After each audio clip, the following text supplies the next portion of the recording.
Hello and welcome to my show. This is called How to Make Dr. Carbonated Coffee Bubly Blackberry. First thing you gotta do is open up this Blackberry Bubly and you pour it into this cup. Till that settles, you pour in the hot coffee for this cup. After that, get the sugar, 2 cubes, get the raw sugar.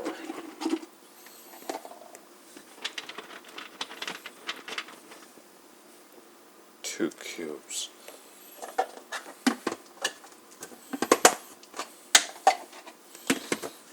And then,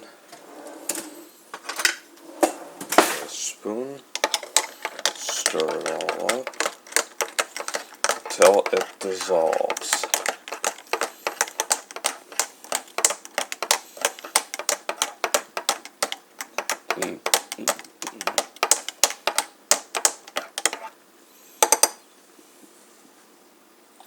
Till that's dissolved, and here is your Dr. Carbonated Coffee Bubly Blackberry. Enjoy it, drink it, and have fun with it. Thanks for watching, and have a great day, everyone.